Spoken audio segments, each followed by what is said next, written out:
നമസ്കാരം. പുതിയ വർഷത്തിൽ നമ്മുടെ യൂട്യൂബ് ചാനൽ സമകാലികമായ മറ്റ് വിഷയങ്ങൾ കൂടി ചർച്ച ചെയ്യാനാമെന്ന് വിശ്വസിക്കുന്നു. പരിസ്ഥിതിയും സാമൂഹ്യ വിഷയങ്ങളും ചരിത്രവും സംസ്കാരവും ഭാഷയും ആരോഗ്യവും ഒക്കെ പറയുമ്പോൾ തന്നെ നമ്മുടെ നാട്ടിലും നമ്മുടെ ഭാരതത്തിലും ഇന്ത്യയിലും കേരളത്തിലുമൊക്കെ നിലവിലിരിക്കുന്ന സാമൂഹ്യ സാഹചര്യങ്ങളെയും ചർച്ചാ വിഷയങ്ങളെയും കൂടി പരിഗണിക്കാതെ മുന്നോട്ട് പോകാനാകില്ല. അതുകൊണ്ട് തന്നെ പുതിയതായി സമൂഹം ചർച്ച ചെയ്യുന്ന വിഷയങ്ങൾ കൂടി ഇന്ന് മുതൽ ഏറ്റെടുക്കുവാൻ തീരുമാനിച്ചിരിക്കുകയാണ്. ആ സന്തോഷം എല്ലാവരും അറിയിക്കുന്നു. ആദ്യത്തെ വീഡിയോ ആ പരമ്പരയിലെ ഇതൊരു പരമ്പര തന്നെ ഉണ്ടാകും. ആ പരമ്പരയിൽ ആദ്യത്തെ വീഡിയോ ആണ് ഇത്. ഇന്ന് വളരെ യാദൃശ്യമായി ഞാൻ യൂട്യൂബിൽ ഒരു വീഡിയോ കണ്ടു. അത് മറ്റാരുടെയുമല്ല, ഡോക്ടർ സുനിൽ പി ഇളയിടത്തിൻ്റെതാണ്. അദ്ദേഹം അറിയപ്പെടുന്ന ഇടതുപക്ഷക്കാരനാണ്, CPM കാരനാണ്, ദേശാഭിമാനിയിൽ ജോലി ചെയ്തിരുന്ന ആളാണ്. സംസ്കൃത സർവകലാശാല വന്നപ്പോൾ അവിടെ മലയാള അധ്യാപകനായി ജോലിക്ക് കയറിയ ആളാണ്. അദ്ദേഹത്തിൻ്റെ ജോലിക്ക് കയറ്റുമായി ബന്ധപ്പെടുത്തി ഒരുപാട് വിവാദങ്ങളും തർക്കങ്ങളും കോടതിയും കേസും ഒക്കെ ഉണ്ട്. അത് എൻ്റെ ഈ ചാനലിൻ്റെ അല്ലെങ്കിൽ നമ്മുടെ ഇന്നത്തെ പ്രതിപാദ്യ വിഷയമല്ല. അതുകൊണ്ട് അതിനെ സംബന്ധിച്ച് ഞാൻ പറയുന്നില്ല. കാരണം പലയിടത്തും പല കാര്യങ്ങളും നടക്കുന്ന കൂട്ടത്തിൽ അദ്ദേഹം അത് ചെയ്യുന്നു. അപ്പം അദ്ദേഹം അങ്ങനെ കയറിയ ഒരാൾ ഇത്തരം കാര്യങ്ങൾ അദ്ദേഹം ഇപ്പം പ്രചരിപ്പിക്കുന്ന കാര്യങ്ങൾ പറയാൻ പാടില്ല എന്നുള്ള അഡ്വക്കേറ്റ് ജയശങ്കറിൻ്റെയൊക്കെ നിരീക്ഷണമുണ്ട്. അതിലൊന്നും ഞാൻ ഒരു വിവാദത്തിലേക്കും പോകാൻ ആഗ്രഹിക്കുന്നു. പക്ഷെ വിഷയം അതല്ല.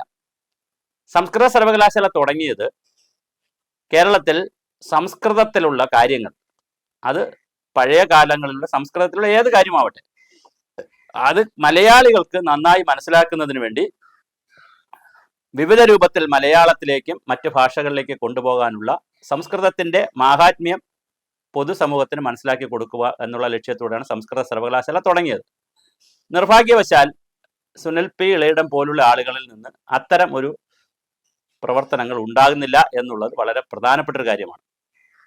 സംസ്കൃതത്തിൻ്റെ പ്രൊമോഷന് വേണ്ടി സംസ്കൃതത്തെ മലയാളികൾക്ക് മനസ്സിലാകുന്ന രീതിയിൽ പ്രചരിപ്പിക്കുന്നതിനാവശ്യമായ പ്രവർത്തനങ്ങൾ നടക്കുന്നില്ല എന്നുള്ളത് വളരെ ഖേദകരമായ ഒരു കാര്യമാണ്. രണ്ടാമത്തെ കാര്യം, ഈയിടയ്ക്ക് വളരെ അടുത്ത ദിവസങ്ങളിൽ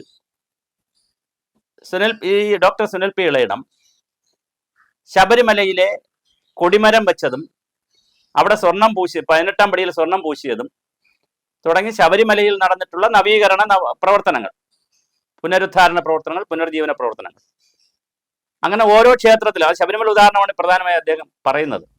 എന്നിട്ട് ഓരോ ക്ഷേത്രങ്ങളിൽ നടക്കുന്ന ഇത്തരത്തിൽ നടക്കുന്ന കാര്യങ്ങളെല്ലാം ആചാര ലംഘനമാണ് എന്നാണ് അദ്ദേഹം പറയുന്നത്. പ്രിയപ്പെട്ട ഡോക്ടർ സുനിൽ, ഇത്തരം വിഷയങ്ങളിൽ സനാതന ധർമ്മം അനുസരിച്ചും ഭാരത ദർശനം അനുസരിച്ചും ശ്രീനാരായണ ഗുരുദേവന്റെ കാഴ്ചപ്പാടനുസരിച്ചും തർക്കങ്ങളില്ല. ഞാൻ തർക്കിക്കാൻ ആളുമല്ല, വാദിക്കാനും ജയിക്കാനുമല്ല, അറിയാനും അറിയിക്കാനുമാണ്. അപ്പോൾ താങ്കൾ ചില കാര്യങ്ങൾ സമൂഹത്തെ അറിയിക്കുന്നു, ഞാനും ചില കാര്യങ്ങൾ അറിയിക്കുന്നു. അത് കോൺട്രഡിക്ടറി ആണെന്ന് തോന്നിയാൽ തികച്ചും യാദൃശ്യം. താങ്കൾ എന്താണ് ആചാരമെന്ന് ആദ്യം മനസ്സിലാക്കുക. ഒരു ക്ഷേത്രത്തിൽ എങ്ങനെയാണ് പുനരുദ്ധാരണം നടക്കുന്നതെന്ന് അറിയുക. ദേവസ്വം ബോർഡ് വിചാരിച്ചാൽ ക്ഷേത്രത്തിൽ പുനരുദ്ധാരണം നടത്താൻ കഴിയില്ല.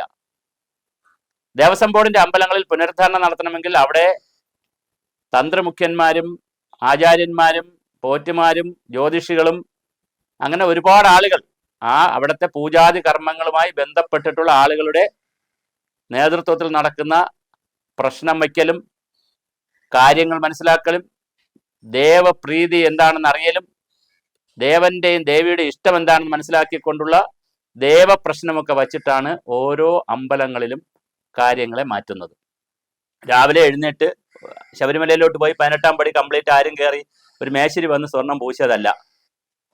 ഏതെങ്കിലും 2 ആശാരിമാരും മേശിരിമാരും ഇങ്ങോട്ട് വന്നിട്ട് എങ്കിൽ ഒരു കൊടിമരം വെച്ചളയാം, ഇവിടെ ഇപ്പോൾ വെറുതെ ഇടയ്ക്കല്ലേ കുറച്ച് സ്ഥലത്ത് ഒരു കൊടിമരം വെച്ച് കളയാം എന്ന് പറഞ്ഞ് കൊടിമരം വെച്ചതല്ല.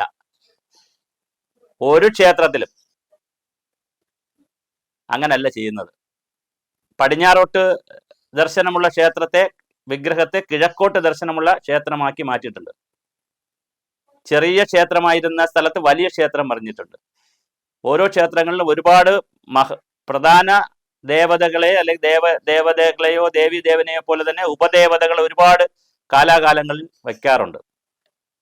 സ്വർണം പൂശാറുണ്ട്, വെള്ളി പൂശാറുണ്ട്, അധികം പൂജ നടത്താറുണ്ട്. ഇതെല്ലാം ചെയ്യുന്നത് ഉത്സവ കമ്മിറ്റിക്ക് പോലും അത് ചെയ്യാൻ പറ്റത്തില്ല. ഉത്സവ കമ്മിറ്റി ദേവപ്രശ്നം വെച്ച് തന്നെയാണ് ചെയ്യുന്നത്. അങ്ങനെ ഓടിട്ട കെട്ടിടം മാറ്റി ഓല കെട്ടിടം മാറ്റി ഓടിട്ട കെട്ടിടമാകുമ്പോൾ അത് ആചാര ലംഘനം, ഓടിട്ട കെട്ടിടം മാറ്റി ടെറസ് കെട്ടിടമാകുമ്പോൾ വീണ്ടും ആചാര ലംഘനം. ഇത് കേൾക്കാൻ ഒരു സമൂഹം ഉണ്ടല്ലോ എന്നുള്ളതാണ് സങ്കടം. സുനിൽ പി ഇളയിടം ഒരു നല്ല പ്രഭാഷകനാണ്, എനിക്ക് വലിയ ഇഷ്ടമാണ്. ഞാനും അത്യാവശ്യം പ്രഭാഷണമൊക്കെ നടത്തി ക്ലാസ്സുകളൊക്കെ എടുക്കുന്ന ആളാണ്. അപ്പൊ എനിക്ക് അങ്ങനെയുള്ള ഒരു നിങ്ങളുടെ സിദ്ധാന്തം, വർഗബോധ സിദ്ധാന്തം അനുസരിച്ച് എനിക്ക് സുനിൽ പി ഇളയിടത്തിനോട് സ്നേഹം വരേണ്ടതാണ്. കാര്യം നമ്മൾ ഒരു വർഗത്തിൽപ്പെടുന്നവരാണ്, നാവ് കൊണ്ട് ഒക്കെ ജീവിക്കുന്ന വർഗത്തിൽപ്പെടുന്നവർ കൂടിയാണ് നമ്മൾ. അപ്പൊ നമ്മൾ ഒരു വർഗമാണ്. അപ്പൊ വർഗബോധം അനുസരിച്ച് നമ്മൾ ഒന്നാണ്. നമ്മളെ യൂണിയൻ ആരെങ്കിലും ഉണ്ടാക്കിയാൽ ഞാനും നിങ്ങൾ ഒരു യൂണിയനിൽ മെമ്പർഷിപ്പ് എടുക്കേണ്ടതാണ്. ഞാൻ തന്നെ പറയട്ടെ, അങ്ങ് എന്താണ് ഈ കേരളത്തിൽ പ്രചരിപ്പിക്കാൻ ശ്രമിക്കുന്നത്? അങ്ങ് ശരിക്കും പ്രചരിപ്പിക്കേണ്ടത് എന്താണ്? അതുകൂടി പറഞ്ഞുകൊണ്ട് നമുക്ക് അടുത്ത ഭാഗത്തേക്ക് പോകാം. അങ്ങ് വിശ്വസിക്കുന്നത് കാറൽ മാർക്സ് എഴുതിയിട്ടുള്ള മൂലധനം എന്ന ദാസ് ക്യാപിറ്റൽ എന്ന പുസ്തകമാണ്. അങ്ങയുടെ ചിന്തയിൽ എപ്പോഴും വരേണ്ടത് വൈരുദ്ധ്യാത്മക ഭൗതികവാദമാണ്, ഡയലറ്റിക്കൽ മെറ്റീരിയലിസമാണ്. അങ്ങനെ വൈരുദ്ധ്യാത്മക ഭൗതികവാദത്തിൽ ഈശ്വര ചിന്തയില്ല, അമ്പലങ്ങളില്ല, ആചാരവുമില്ല, അനാചാരവുമില്ല, അനുഷ്ഠാനവുമില്ല, ഒന്നുമില്ല. അതാണ് അങ്ങ് പ്രചരിപ്പിക്കേണ്ടത്. തീർച്ചയായിട്ടും അതിന് വലിയ സാധ്യതയുണ്ട്. ലോകത്തിന് അത് ലോകത്തിന് ആവശ്യമുള്ള ഒരു കാര്യമാണ്. 200 വർഷമായി ഈ തത്വശാസ്ത്ര ലോകത്ത് ഒരു ദർശനം എന്നുള്ള നിലയിൽ കാറൽ മാർക്സ് പുതിയൊരു ദർശനം അവതരിപ്പിച്ചിട്ട് 200 വർഷം കഴിഞ്ഞു. അങ്ങേപ്പോലുള്ള ആളുകളാണ് ഇത് പ്രചരിപ്പിക്കേണ്ടത്.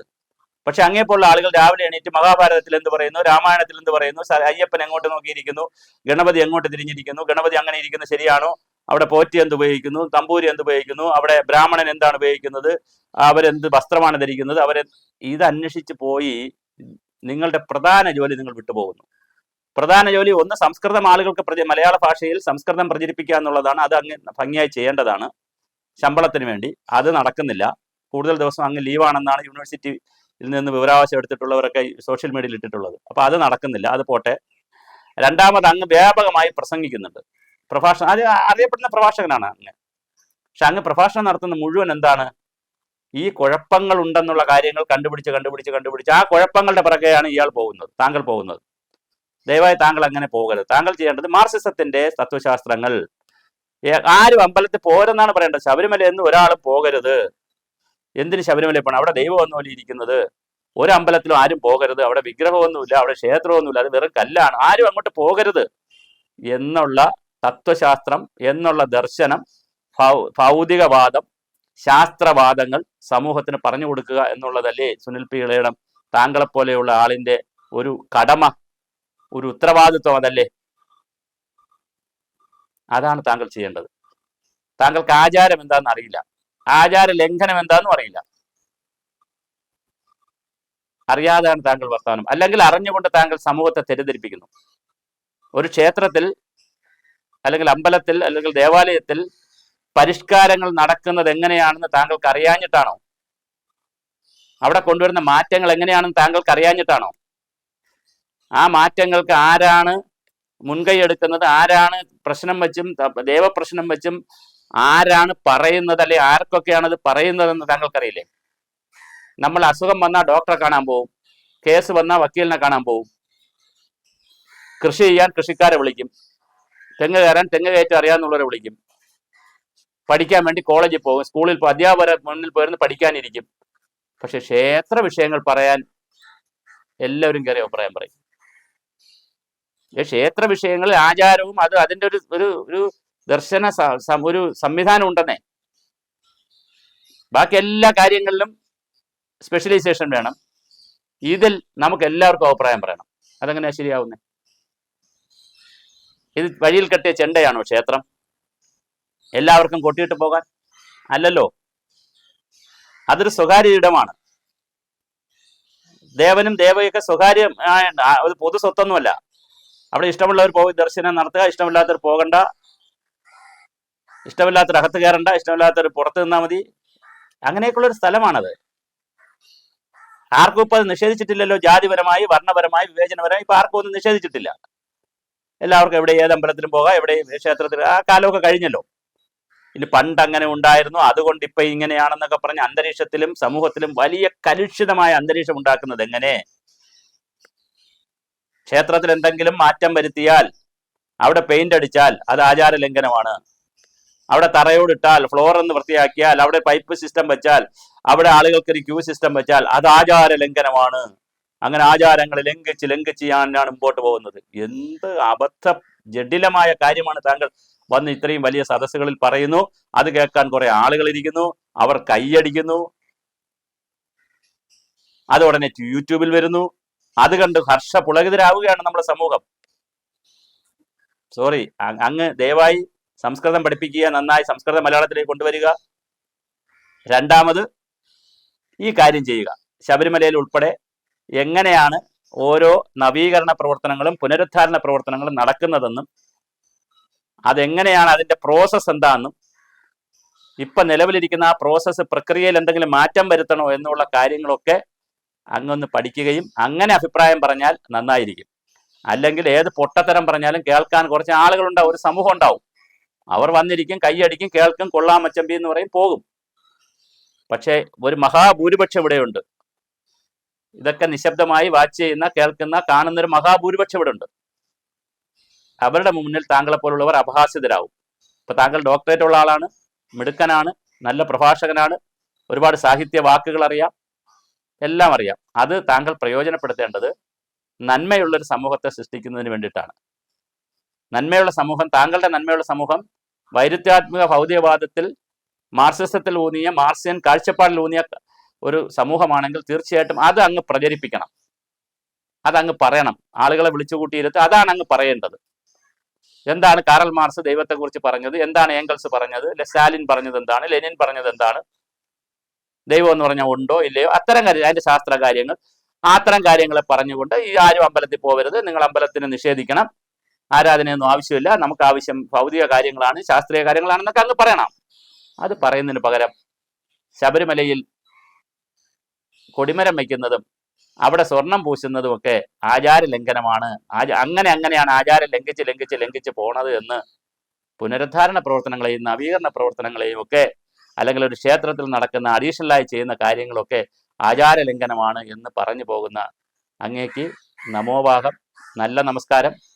സുനിൽ പി ഇളയത്തിന് നല്ല രീതിയിലുള്ള മാനസാന്തരം ഉണ്ടാകട്ടെ. ദയവ് ചെയ്ത് അങ്ങ് ഇന്ത്യൻ സനാതനധർമ്മവും ഇന്ത്യൻ വൈദിക ധർമ്മവും ഇന്ത്യയിൽ നടന്നിട്ടുള്ള ഭാരതത്തിൻ്റെ സംസ്കാരവും അതിൽ ഉണ്ടായിട്ടുള്ള അപജയവും അതിൻ്റെ നന്മയും തിന്മയും എല്ലാം താങ്കൾക്ക് പഠിക്കാൻ കഴിയട്ടെ. നന്മകൾ സമൂഹത്തിന് കൊടുക്കാൻ കഴിയട്ടെ, തിന്മകളെ ഒഴിവാക്കാനും സമൂഹത്തെ പഠിപ്പിക്കാൻ കഴിയണം. ആ നിലയിലുള്ള ഒരു നല്ല സംസ്കൃത പണ്ഡിതനായി അങ്ങ് വളരട്ടെ. അല്ലെങ്കിൽ അങ്ങ് ഈ ജോലിയൊക്കെ രാജിവെച്ചിട്ട് അങ്ങ് തീർച്ചയായിട്ടും അന്നത്തിന് വേണ്ടിയിട്ടാണ് ജോലിക്ക് പോകുന്നതെങ്കിൽ അത് ഒഴിവാക്കിയിട്ട്, VRS ഒക്കെ എടുക്കാനുള്ള സമയമായല്ലോ, ഒഴിവാക്കിയിട്ട് അങ്ങ് പൂർണ്ണ സമയം പ്രഭാഷകനായി പോകണം. പക്ഷെ പോകുമ്പോൾ അങ്ങ് പറയേണ്ടത് ഈ കാര്യങ്ങളല്ല പറയേണ്ടത്, മാർക്സിയൻ കാഴ്ചപ്പാടും അതിൻ്റെ തത്വശാസ്ത്രങ്ങളും ലെനിനിസ്റ്റ് ആശയങ്ങളും മാവോയിസ്റ്റ് ആശയങ്ങളും ഒക്കെ ശക്തമായ രീതിയിൽ താങ്കൾ പറയണം. അത് സമൂഹത്തിന് ഒരു ദർശനം എന്നുള്ള നിലയിൽ ഇന്ന് ആവശ്യമുള്ളതാണ്. അത് പോസിറ്റീവായിട്ടാണ് ഞാൻ പറയുന്നത്. ഒരു ദർശന കാഴ്ചപ്പാടെന്നുള്ള നിലയിൽ, സമൂഹത്തിന് നന്മ കൊടുക്കുന്ന ഒരു ദർശന കാഴ്ചപ്പാടെന്നുള്ള നിലയിൽ ബുദ്ധിസം വന്നു, മാവോയിസം വന്നു, ഗാന്ധിസം വന്നു, ജൈനിസം വന്നു, അതുപോലെ തന്നെ സനാതനധർമ്മം വന്നു, പിന്നെ ക്രിസ്ത്യാനിറ്റി വന്നു, നബിയുടെ ഇസ്ലാമിസ്റ്റ് വന്നു, ഇസ്ലാം എന്നും ഒരുപാട് കാര്യങ്ങൾ വന്നു. അതുപോലെ ഒരു ദർശനമായി മാർക്സിസവും വന്നിട്ടുണ്ട്. അത് അങ്ങ് പ്രചരിപ്പിക്കണം. സമൂഹം നല്ലത് ഏതാന്ന് വെച്ചാൽ എടുക്കട്ടെ, അതിലേക്ക് അങ്ങ് സമൂഹത്തെ സജ്ജമാക്കുക. ദയവ് ചെയ്ത് ഒന്നുകിൽ അറിവില്ലാത്തതുകൊണ്ട് താങ്കൾ പറയുന്നു, അല്ലെങ്കിൽ അറിവ് വെച്ചുകൊണ്ട് മനഃപൂർവ്വം സമൂഹത്തെ തെറ്റിദ്ധരിപ്പിക്കുന്നു. രണ്ടായാലും അങ്ങേപോലുള്ള ഒരു അക്കാഡമിക് രംഗത്ത് നിൽക്കുന്ന ആളുകൾ ഒരു കാരണവശാലും ചെയ്യാൻ പാടില്ലാത്തതാണ്. അങ്ങേക്ക് ഈ വീഡിയോ എത്തുമെന്ന് ഞാൻ കരുതുന്നു. അങ്ങ് പുനർവിചിന്തനം ചെയ്യുവാണമെന്ന് പ്രത്യേകം അഭ്യർത്ഥിക്കുന്നു.